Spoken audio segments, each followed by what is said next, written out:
you can actually publish part of your work if you do a good work.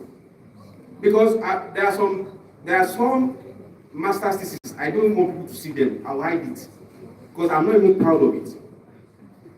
Are we together? But because everybody is on the pressure, okay, allow the student to go. Yes, I will supervise you. You will have your grade, but I'll just drop it there. And some of us are passing through nightmare and ordeal in supervising some of us. No, let's be frank. I've had cause to ask some people that, did you finish from here? Where did you get your first degree from? Are we together? So let's tell ourselves the plain truth this morning or this afternoon so that we will help ourselves. So that you won't say that supervisor is wicked or that man does not like me. Nobody, see, our joy is that you come here, do the program a good time, and you go back. And you can decide to come back for MPhil, PhD. We want to see you succeed. They will not increase my salary if you don't get your degree. And if you get it, they will not increase it the same way. It will be my joy that you came here and you did it in good time. Are we together? So let's go on. So your chapter 1. Now, please. You are writing on the use of artificial intelligence. Oh, please let's give a round of applause to Professor S.A. Coker. Okay, you're welcome, sir. And when we talk about experienced starters, then you can mention Oga. So we are still learning. Okay, thank you, sir. Well, you know, another thing I want to emphasize that I had all my degrees from here. LLM, MPhil, PhD. So maybe that's why she was saying experience, but we are still learning. So when we talk about background to the study, you want to tell us why you are making that research. For example, let's assume you want to write on the use of artificial intelligence in courtroom. You tell us that courtroom systems in Nigeria are overstretched. Cases are not being decided in good time. You can also mention the fact that we don't have enough courts available, particularly Court of Appeal, that people have to travel sometimes to attend matters. So you are telling us the problem. That's the background to the study. Are we together? So you tell us what courtroom system looks like and the challenges being faced from the background to the study. Let's go on. So after background to the study, we have what we call the statement of research problem. Statement of the research problem. Now, for every work you are doing, in the words of late Professor Ego, there must be a problem. And that problem is your own problem. Are we together? The statement of research problem is your own problem. That's why you are writing the thesis. If there is no problem, you will not be doing that work. So, statement of the research problem. This is my work, so please, just don't bother about what you are saying there. From that problem, you will tell us what you have observed from the background to the study. Yes, court system in Nigeria needs to be improved with the use of AI. Now, what are the research questions? Do we have artificial intelligence? Are we together? If we do, your third objective will be to identify and discuss the challenges facing effective court administration in Nigeria. Are we together? That's where we now bring in the use of AI. Are we together? So when we talk about the aims and objectives, we now go to what we call the methodology. How do you want to go about your research?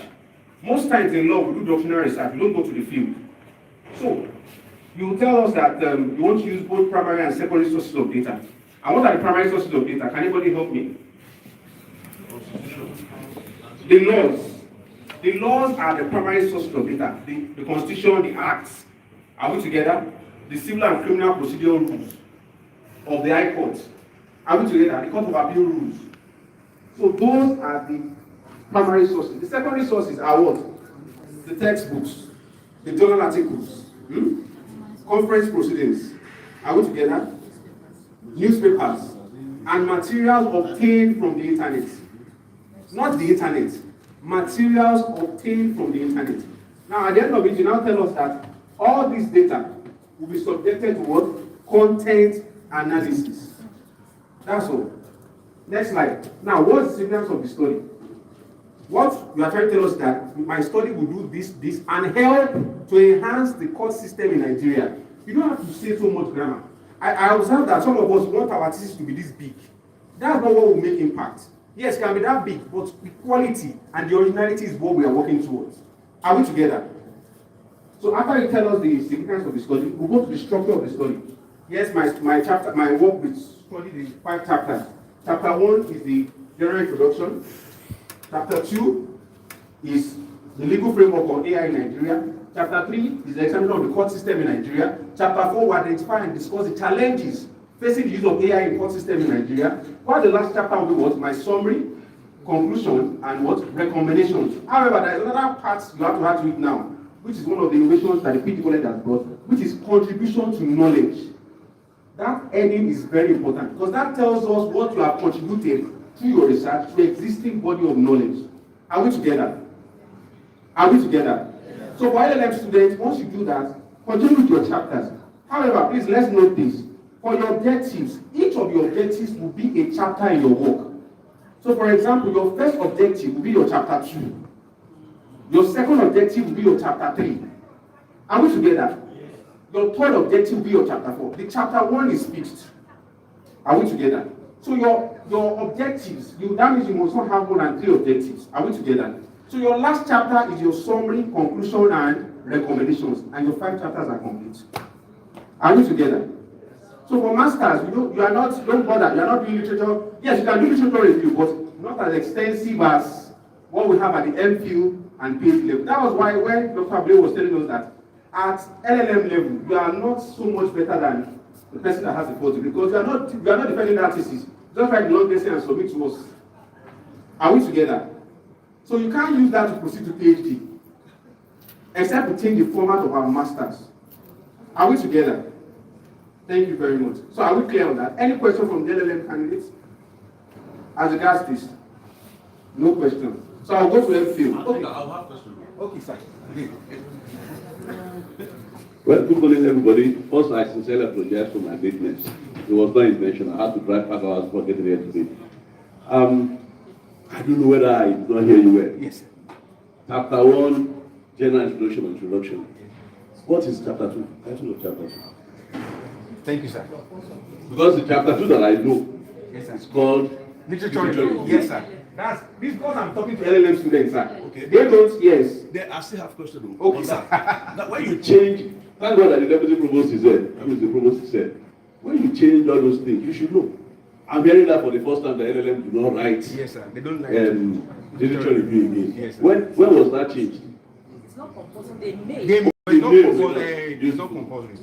They may. Okay, let me stress it. You may do literature review, but it's not compulsory. But if you are doing MPhil PhD here, forget it. You must do literature review, and you must do it well. When I mean well, you must really make sure that you exhaust existing literature. Some of us are smiling because I have passed through this system. It remains 2 questions. I'm sure I'm asking this question on your behalf. It's now 5 chapters. 5 chapters. Okay. I don't know whether that is affected too again. What we know is after your general background, it should be research questions. Those ones are in chapter 1 now. Yes, I am in chapter 1. At what point do we have research questions? In chapter 1. It's not in chapter 1. Let's see all of this. Deputy Provost, sir. Maybe I should quickly say. Yes, so that we don't get any questions. See, the LLM program that you run, your long essay, it doesn't get to PhD college. Yes, sir. It does not. So how the way it is formatted, we don't have preview to that. Is that okay? It is your MPhil that goes, if you check the guideline for thesis writing, so everything is saying here negates what we have for, so it's not. So whatever it is for the LLM is in an in-house sense. Okay. It's different from the way we have here. So I'm also looking at, okay, but then you should format the other, so that it is MS, and the LLM, what I mean is postgraduate programs. You should let everything be in that format. So you need to update that also, please. Thank you. Last one. I understand you have talked about it, but I don't know what you talked about it. The LLM that I know here is a 1-year program, 2 semesters. When did they change it? No, LLM is not 3 semesters. Wait. It happened like this some years ago. I was the one that started it and said, look, at one point was it changed to 3 semesters? I did LLM here. Just like you said, I did all my programs here. All. LLM is 2 semesters, not 3, when we did it. And up to about 2-3 years ago, I do not know when it has been changed to 3 semesters. Secondly, MPhil is 3 semesters. I learned it's now 4. It's 4.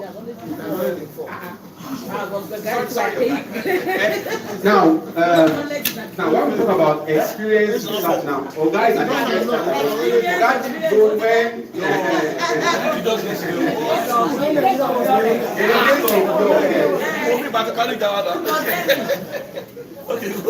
okay, so can't work with the likes of Lord Benin and so I hope we got this for the LLM students. So I think I've addressed issues as regards at least our thesis for LLM. Now let's go to MPhil. Yes, for an MPhil candidate, you did LLM here or somewhere else, and you are coming in. I know the first thing that will strike you is they will tell you that you write 2 seminars, right? Now the 2 seminars will be written for 2 semesters, and then you now write your thesis. Now, the MPhil seminar is not the same with the LLM seminar that you have. I want us to know that, because I see that most of us confuse that. When you are writing seminar at the MPhil level, it's different from the LLM seminar. Number one, is much broader, is voluminous, and is more detailed. What you have at the LLM level is just seminar presentation. But when you are writing seminar for MPhil, it's actually a seminar. I always tell candidates that at least make sure you move towards 60 pages or more, thereabout, when you're writing your MPhil seminar. So your program is 4 semesters. So you write two seminars in 2 semesters. After that seminar, you now start your thesis. You are appointed as supervisor for your thesis, and then you do your Form A. You now present a seminar at the faculty seminar roundtable. And that seminar will include your chapters 1 and 2, your proposed chapter outline, and your bibliography as at chapters 1 and 2. Are we together? For the MPhil candidates. Now, when you come in, you will be told to apply for appointment of supervisors for MPhil seminar. So you have 2 supervisors that will supervise you at that level.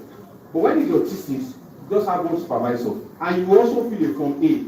Now your Form A will be filled at your 3rd semester. Your 3rd semester. Sorry, just a minute. Your 3rd semester. Now, I always tell candidates, because you have 2 semesters to write 2 seminar papers for MPhil, does not mean that you must exhaust the 2 semesters. If you are really prolific and you are diligent, you can finish the 2 seminars before the end of the 2 semesters. And once you are done, apply for the thesis and start your work. And to make things easier for you, pick one of those seminars and focus on it for your thesis so that it will help your speed with your research. Are we together? Are we together? That will also help you instead of starting all over again. Now, for MPhil students, you don't have to take research methodology, no URM. So your coursework is basically the seminars. And you present the seminar at the PG, and then you proceed with your thesis. Are we together? Now, at that level, when you're writing your MPhil thesis, so I have one here, not this one, the second document, this column is a sample of an MPhil thesis. I want us to look at it critically. No, not this one. The next, yes, this. Thank you.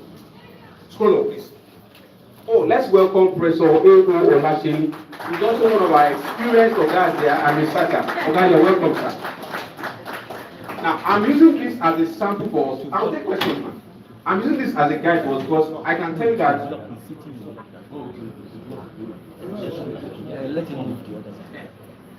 I can tell you that this thesis has gone through all the stages of thesis writing in OU campus and it has been approved by the Senate. So I can use this as a guide for us. Please scroll up. Yes. So we have what we call the prefatory. You can see the topic of the thesis. Legal effects of divorce under Matrimonial Causes Act. Please scroll down. Your name, your registration number, a thesis written in the department of jurisprudence. Scroll down the year. We have the anti-plagiarism declaration. Now for LLM, you notice that you don't mention anything about Turnitin. Once you start your MPhil, your work will pass through Turnitin, not through fire, but through Turnitin. So please, and AI too. There is a new feature with the Turnitin. So some of us will start experiencing big work. I've seen people that will say, okay, I finished my work. They said I cannot do my clearance because your work must pass through the AI percentage for the Turning thing. Not just similarity index for the AI. So please, when you are taking materials from the internet, note that you are still coming back to work on those theses. Don't do copy and paste. Some of us, you even copy more than you should copy and copy verbatim. We see it now when we are reading your work. You are not helping yourself. You won't go, that's the truth. I've seen people that will do AI percentage, there is 40 something. Nobody will approve your thesis. It's true, let me tell you now, so that you say that somebody is wicked. The similarity for Turning thing is 20%. For AI, for every 30,000 words, you must not exceed 10% for AI. So when you are done with your thesis, you are going to split into 30,000 words at different levels. You will check the AI. If you check it and it's more than 10%, they won't approve it for you. So even if you have defended your thesis, you won't get the certificate. That's the minimum. Let me repeat myself. Even if you have defended your thesis and the AI percentage is still high, you will not get the certificate. They will not clear you. So let's go on. So this is the anti-plagiarism declaration. Please scroll down.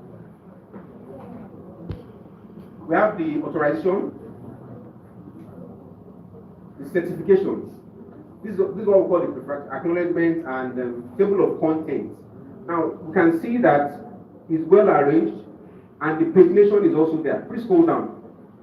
So we have chapter 1. Now for your MQ thesis, your chapters are 6 chapters. Your chapter 1 is the introduction, no longer general introduction, it's the introduction. It has the background to the study, statement of the research problem, aim and objective, research questions, methodology, significance of the study, and the structure of the study. Chapter 2 is the literature review. Are we together? Now in your chapter 2, we're going to do 3 things. We are going to discuss concepts. You have the conceptual review or conceptual analysis. You have the theoretical framework, and you have the view of existing literature. So what are you going to do? For conceptual review, you are going to discuss concepts that are related to your work, not every other concept. For example, if you are working on sexual harassment and the rights of women, you discuss concepts like human rights, the concept of sexual harassment. Are we together?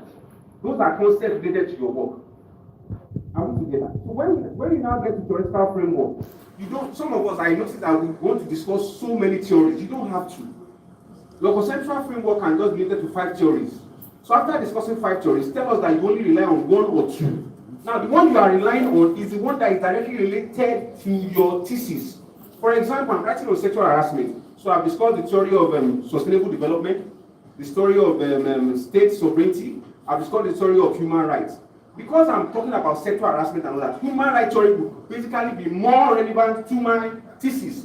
So after you have discussed all those theories, you will tell us that for the purpose of this thesis, however, you will be relying on this particular theory. Most of us don't do that. Please. Because what you have just done that you have discussed theories generally, how does that affect your thesis? You must also tell us why you are not using the other theories. For example, if you discuss theory of sustainable development, you tell us that though it's very novel, it's very instructive that you discuss it, but it's not directly relevant to your research work. And that's why you are relying on the theory of human rights. So if you are not using a theory, you must tell us why you are not using that theory. And if you are relying on theories, you must tell us the one you are relying on for the purpose of the research. Are we together? Yes. So after the theoretical framework, you now go to what we call review of existing literature. This is where some of us get stuck. You have to review existing literature. Some of us will not just review, you now review 10 books at level of MQ, 10 journal articles, and you pick materials, you now pick 40 materials from the internet. You have not done literature review. For you to do extensive research, you must review books related to your topic. You review journal articles. How do you review journal articles? Most of us will just say that Mr. Oyewole and Adetunji, they said that human rights is very good in Nigeria, blah, blah, blah. That's not what we are saying when we are reviewing literature. You tell us what they have said. You tell us the gaps in those literature too. Because they are not all in all. So they don't know it all. They would have discussed something, but they would have omitted some things. So after doing your literature review, you also point out the gaps. Now there are 2 methods to it. You can review each work and discuss the gaps immediately after. Or you wait till after you have reviewed all the literature, you now put the heading gaps in the literature. I prefer that because it makes it easier for the examiners that are reading your thesis. They already know that okay, there is a section for gaps in literature where you highlight all the gaps in those literature. Are we together? Yes. So your chapters 1 and 2 is fixed for your MQ. Your chapter 1 introduction, chapter 2 tutorial review. Now your chapter 3 will now be your first objective from 1. You know you have listed your objectives in chapter 1. So your first objective will now be your chapter 3. Your second objective will now be your chapter 4. Your third objective will be your chapter 5. Your fourth objective will be your chapters. Oh, sorry. You only work with 3 objectives because your work must exceed 6 chapters. The last chapter is your summary, conclusion, recommendations, and contribution to knowledge. Some of us say summary of findings. We don't use that terminology in law. Just put summary. What are you doing? You are summarizing your work. Are we together? Conclusion, you are concluding. Then recommendations. Those recommendations are very important to your thesis because you are telling us that you have discovered that to get to this place, this thing is always hitting our head. So how do we make it better? I think we will leave this thing up. That's one. You also feel that we can also amend the size of the door. Those are recommendations. I'm using this as an example because we always make our thesis look as if it's mighty. It has to be right in plain words. Understand what you are doing. When you bring out the challenges, tell us what you are recommending. And your recommendations, you must have legal and additional recommendations. So if you are saying that there are no laws governing AI in Nigeria, you must tell us that we should adopt probably the one in the UK or the one in the US and tell us why. If you are saying that we have AI laws in Nigeria but they are not adequate, tell us the reforms that you think should be included in them. Don't just write as if you are telling a story. Are we together? Yes. Your question, ma'am, quickly. Presentation, the one you just made, mainly on thesis for the MPhil. Please take us through the seminar, the 2 seminar papers. Seminar. What are we supposed to do? Should it be thesis form or just ordinary? I think aligns with what we meant. You write that seminar paper as if you are writing your thesis. And that's why in most cases they write 2 chapters. That's the chapter 1 and 2. So that by the time you write well, and for the seminar, by the time you write well, chapter 1 and 2 is almost out of it. You are just going to effect corrections, add to it where it matters, and that's it. But if you have to write like proper seminar as it is, as if you want to go and submit an article for publication, you're just wasting your time. Because when it gets to the thesis, you are still going to write in a proper way. Just like she suggested, let's have it the same format that we have it. For those that are doing, define expects you to have, at least for law here, 2 chapters, chapter 1 and 2, 4 more chapters or 5 more chapters to continue with. So I think that should be the best way to go about it. Thank you. Thank you very much, bro. I think we all got the message. Let me just say this. Whether you are even writing the seminar well, the important thing is for you to do proper research. Please, I've seen some of us do research and now cite Britannica Encyclopedia or Wikipedia. You know, those are not, they are not research material. You can check Wikipedia, but you scroll down to look at the sources where they got those information. Not that you cite Wikipedia for us in your work. Are we together? Just to enhance our research. So I want to go to the topmost now, the PhD. No more questions for MPhil, so I'll go to PhD candidates. Now, for PhD candidates, we believe and we assume that you have passed through the preliminary fire of LLM, MPhil. So we expect more from PhD candidates. Now, if you're a PhD candidate, your program is 6 semesters. Immediately you get the admission, please write a letter, an application for your topic to be approved and supervisor approved for you. And you have to submit 2 topics. For MPhil, for your seminars, you submit 2 topics each for each seminar. So one topic will be approved for you. But for the thesis, for PhD thesis, you just submit 2 topics and you submit the application. Once your supervisor has approved for you, please, I'm begging you, don't just take the approval and go back. Quickly go and see that supervisor and interact with that person. Because we've seen candidates that will say that they've approved my supervisor for me since January. What are you doing till now? Are we together? For PhD candidates, the time has started running already. And before you know it, 1 semester is gone, 2 semesters, and you now start. Ordinarily, for a PhD candidate, when you are assigned a supervisor, you start your work. We expect that your first 2 semesters, you have done your chapters 1 and 2. By your 3rd semester, you should have your qualifying, and immediately after qualifying, you do your Form A. You are halfway gone because it's 6 semesters. So your chapters 1 and 2 should be written in your first 2 semesters. By your 3rd semester, you are doing your qualifying. After your qualifying, you have your Form A. Now, what do you intend to do for your qualifying? For your qualifying, you need your chapters 1, chapters 2, your proposed chapter outline, and your bibliography as at chapters 1 and 2. Now, before you can now do that qualifying for PhD, you must also come and do seminar.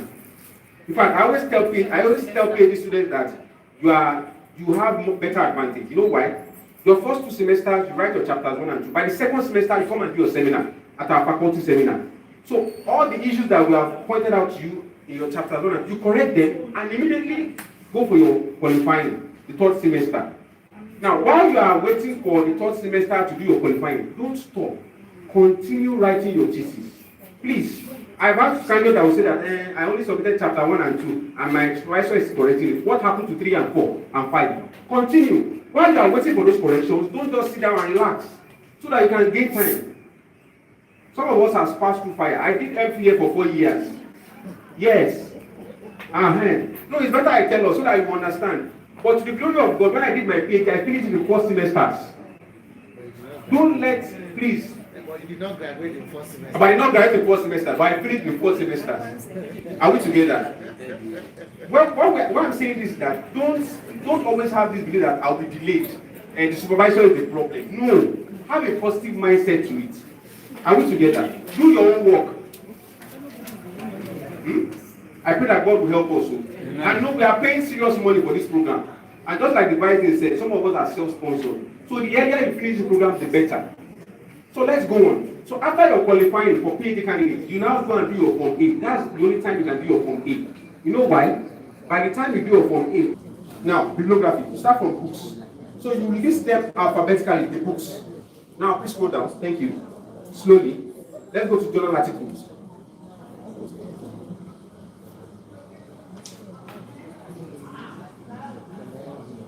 Yes. The same way, when you start with journal articles, you list them alphabetically.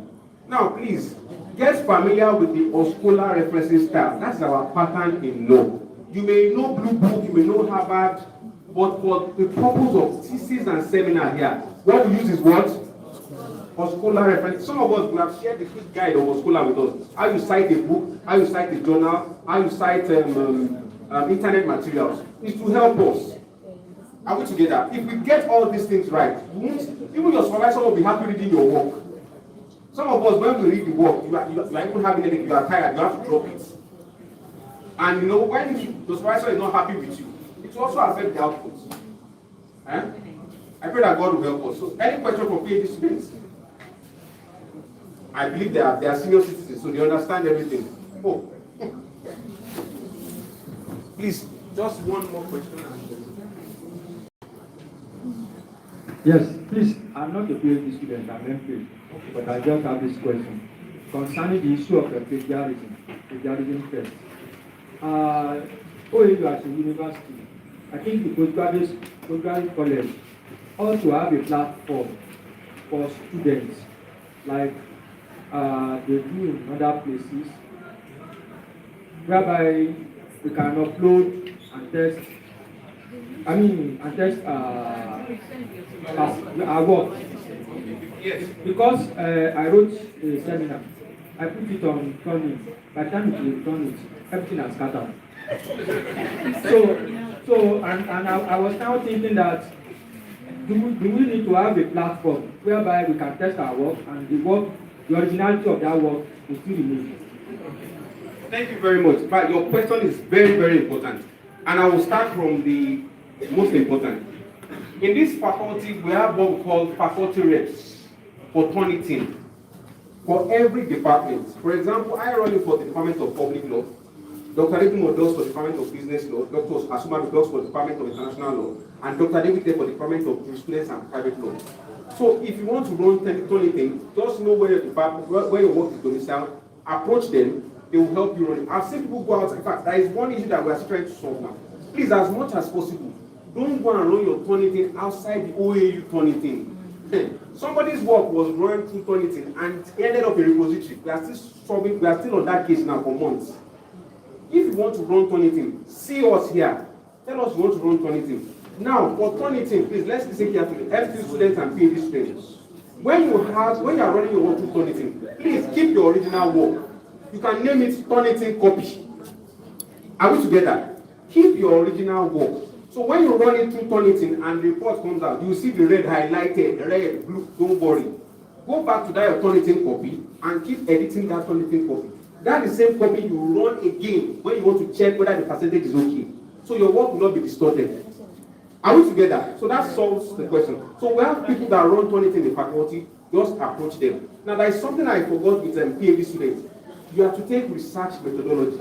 It's also very important. It's compulsory. In fact, if you don't take those courses and pass them, you cannot do your qualifying. So there is University Research Methodology 901, there is University Research Methodology 902. 901 is for the first semester, Harmattan semester, while 902 is for the rain semester. I always tell candidates, if you come in rain as a PhD candidate, take 902 immediately. If you are coming in Harmattan, take 901 immediately. So the next semester, you take the one that is available. You know why? You are helping yourself. If you come in with first semester and take 901 and you have passed it, you only have 902 to take. It's gone. But if you relax and say, well, I will still write it, when you are ready, when your thesis is ready, if you don't pass 901, 902, you are not going anywhere. You need qualifying. You only do seminar and be waiting. I've seen candidates here that their work is ready. 901 is not delaying them, or 902.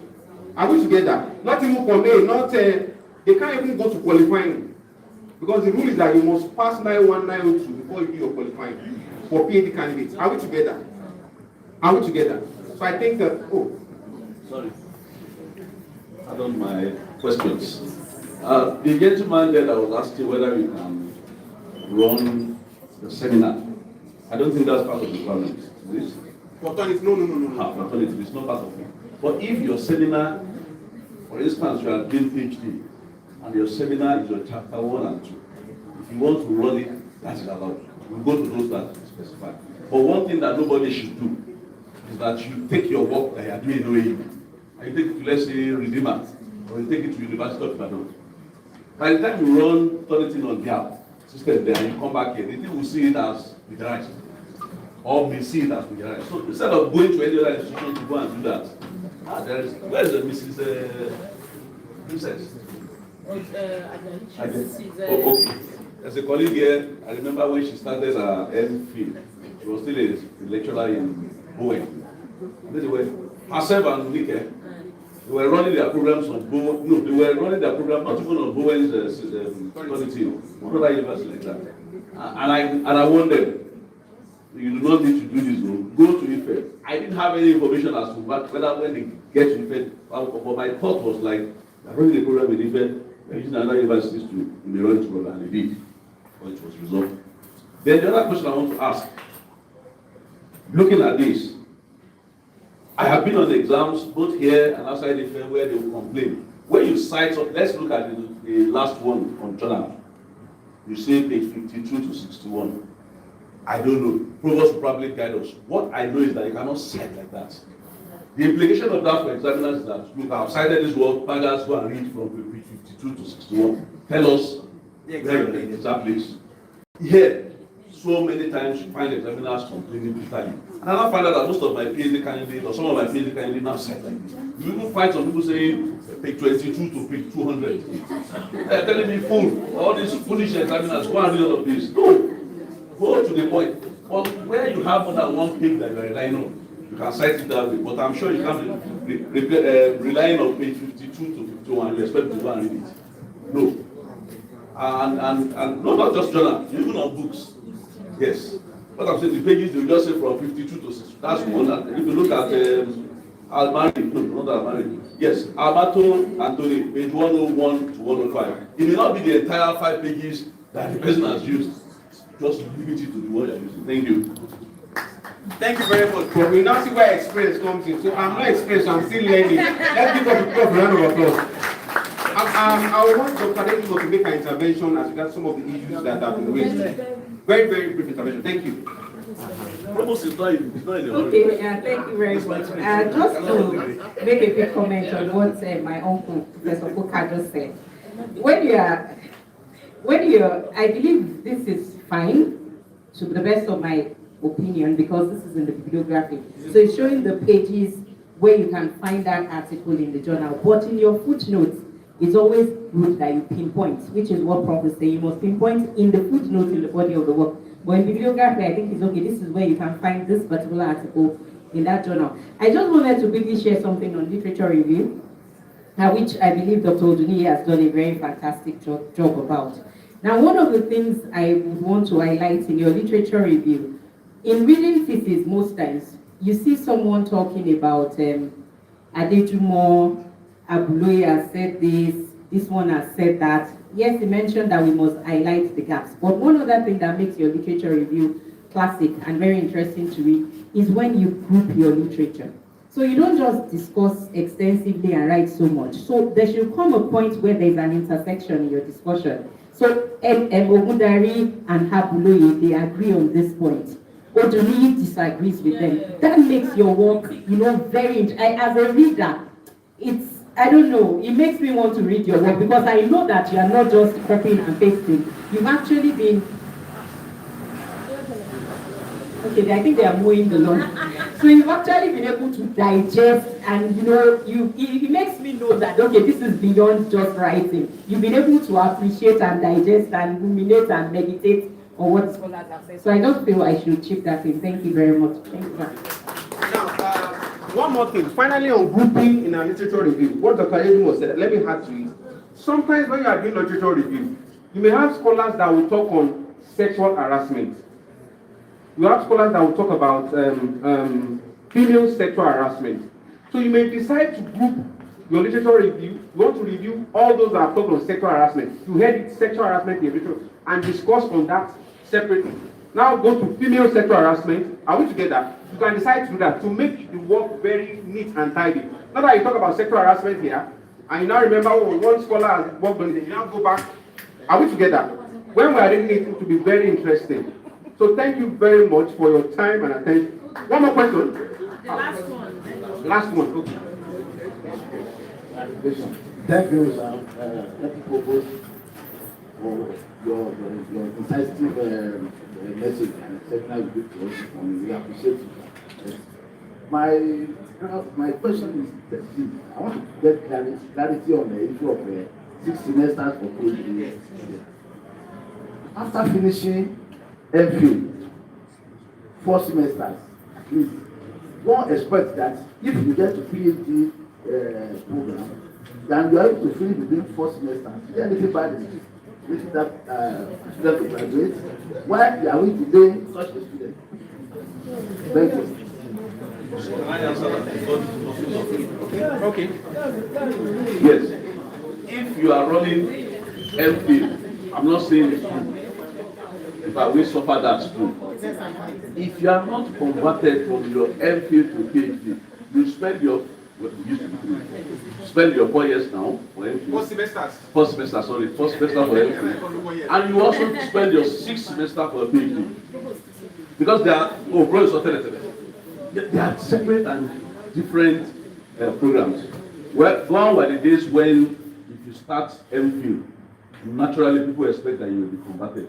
And if you go outside this country and you're saying, I have MPhil, the first impression that you have given anybody listening to you is that you are so dull that you could not get rated as a B and that you have to finish it. Yes, I was the judge. I waited that it was not even 60, but we were not converted. And it was here that we first raised that. And look, everywhere that we know, all universities, whether local or international, have provision for MPhil. In fact, here in OAU, when you apply for MPhil, what they will write on the application letter they used to be MPhil / PhD. So that when you get converted, you go on. And the issue that you are clarifying will not come. There are colleagues there who got converted. But of course, we also do, and I can say that to high levels, it was political. People that they like their place to get converted. People that we regard as not being smart were converted. People that were having their forms terminated and go and take another work were converted. But that is the issue the way it is. The last conversion we had there was 2019. But then, if you are smart enough and you are intelligent, you can still attempt it because the provision is in the university rule that the MPhil can actually be converted to PhD. Thank you. Yes, Please, I just want to clarify something. Just to,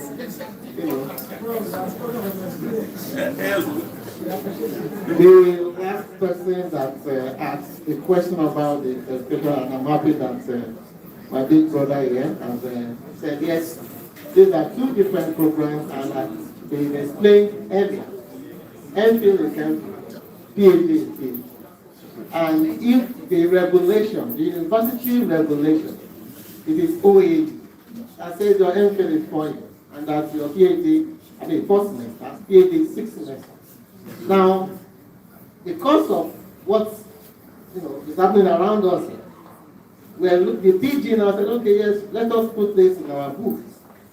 That yes, if you have enough materials to take you to PhD, even while you are yet to defend your MPhil, then you can do so. It's there, and it is approved by the University Senate. And what does that? That's what I said earlier. So within the 3-4 semesters, the department can package you if you have what it takes at that particular time to run a PhD. You get converted, and you go through certain examinations with certain, I think it's a serious business. So it's not that yes, I'm doing my MPhil. No. At that point, and if you scale through, and we said earlier that it reduces the number of semesters you are now going to spend on your PhD. So rather than finishing the MPhil and then taking a form for PhD that you now spend the normal 6 semesters, you must do that. But if you're able to, convert, it reduces that. So that's what we're saying. So it's not as if it's a must or that if I don't get converted. No, the regulation is not saying it's a must. If you have what it takes, that's what the regulation is saying. And then the department or the department of faculty now puts you forward, not the PhD college that will do that. It is the department that was okay, we have this candidate and we feel it can be converted. So everything is at the level of the department, so that we'll get it clear. The PhD college operates from bottom to top. So everything we do at that level is through we get the feedback. We can't act unless the department says, okay, yes, this is what we want. Then we look at the books. Does it follow the books? Yes. Does it not follow? Okay, then we do otherwise. So please let me guide it. And quickly, I know we are already, just to say that the PG college has this handle that the provost has on a weekly basis. He has what they call the provost pen. And if you check the PG college handle every Monday, for this week we have what they call the research skills on that handle. Then there are a lot of programs coming up with that the PG is trying to put together. That I will feel that some of us, let's take our time to look at the PG go to the PG website to get such information. Then to quickly say this also, because I learned somebody was talking about the AI thing. Yes, there is a policy which the PG is trying to put together now. The policy that will guide us. We have come to the era of AI, whether we like it or not. But then it has to be what? Done with what? Utmost discipline. It's not just, okay, well, you just throw your thing into the AI thing and then you bring one thesis. No. You have to use it with, serious discipline. So that is that. But the policy will soon come out. Just as you have anti-plagiarism, in your thesis you will have it there. And I'm happy that you have LLM, which is totally different from the MPhil. So the MPhil, we will say it is the academic one, but it's the MPhil PhD. And it will go through, get to the PG college for approval before anything. And again, just as you have said, your Turnitin is very, very important. If you mistakenly or out of ignorance throw your Turnitin to other, using other university for your paper, then you're on your own at that point. So you have to be guided also. And he has explained that in the wisdom of the postgraduate college, we said, okay, instead of you to go to the library, everybody going to the library, we ask every department in faculties to do what? To have their representative. So you don't need to work hard. I'm happy he is involved, and some other people are also involved, so that all of this will be very easy for you, and they will guide you. So that, because at the end of your program, you have to do what they call deposit. You have to deposit your thesis at the library. So if you do not follow through from the beginning, you have problem. And also that for every time you are going to be having your papers examined, For MSc, you want to submit your Form D, you have to go with what? Turnitin examination, so to say. Yes, the report of the Turnitin for MSc. When the board probably sits for on the paper, on your forms, for the final submission, you have another Turnitin. So at every level, that's why your Turnitin is very, very. And someone will ask why. We have seen a case where, I mean, the statement where the student after the Turnitin will go back and then, return those things that were asked to be removed and, bring it. So there is a check at every level. So, and that is where the integrity thing comes in. So let's be very sure, and I know, lawyers are very learned people, and they understand what it means when you go against the rules and regulations. Thank you so much. So we are complaining now, but I want to address one issue. Some of us say that we don't know our departments. Now, if you're an MPhil student and you've been assigned a supervisor, your department will be determined by the topic that was approved for you from your thesis. So interact with your supervisor, the supervisor will let you know your department. For PhD, it will be the same thing. For example, if you are writing on medical jurisprudence, your topic will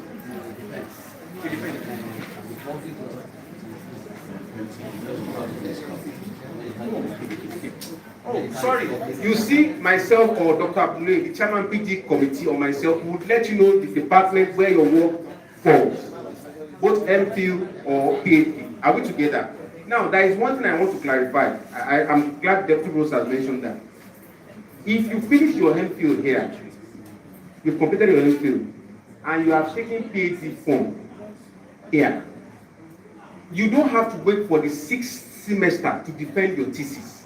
Even though your program is 6 semesters. By your 4th semester, you can defend. However, your results will not be approved until the 5th semester. Are we together? Are you sure? Yes. I'm actually taking off. Please, you see, that is another area I wanted to talk about. I think it came when he first mentioned it. The program approved by OAU Senate is 6 semesters. Yes, and we know that law, as I said, you don't waste time. You can defend 4 or 5 semesters, but you will not process until after the 6th, I mean, when you are in the 6th semester. You will get it now. You can defend, but the processing will not be approved until you are in the 6th semester. So you cannot graduate until after 6th, within the 6th semester, but not before the 6th semester. But you can defend. So you just have to just wait. So it's not that you can defend and then they will process it before the 5th. No. It is, if you find yourself defending before the 6th semester, defend. And just wait. Immediately you just enter the 6th semester, 1st, 2nd, 3rd week, then you can process your papers. That's all. Thank you. Thank you very much. I believe that has been clarified. So please, to know your departments, see myself or see Dr. Mizabuni, the chairman, faculty provider committee. We will let you know your department where you fall into. And you go there and open a file. They will tell you the documents that you will bring. Are we together? So I think we have covered the field. Thank you very much, gentlemen. Thank you for your time. I believe that this has been a robust engagement. Thank you very, very much. Thank you so much, sir. Let's give him another round of applause. As we come to the end of today's program, let's welcome Mr. Abayomi Ogundare for the vote of thanks.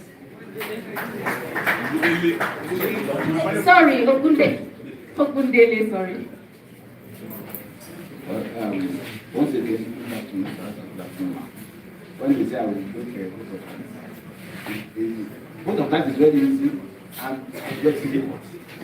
Simple because what can I say, oh, thank you, sir. And it's okay. But you cannot be able to thank you enough. That's another difficult area where I see. So we want to appreciate the provost and deputy provost who have given it to come and share their experiences with us. And that one has enriched our academic forwards again. They are taking us to another level. And we thank you, sir, for your giving us time. You have been longing for it. and we have learned so much on it. In fact, I was trying to, I wish I get this, you need to get a copy of it. Thank you, sir. And there are distinguished lecturers who have also taken time to come here to come and to support us all this while. I want to appreciate you, man. Thank you, man, for your entire professors. Thank you, sir.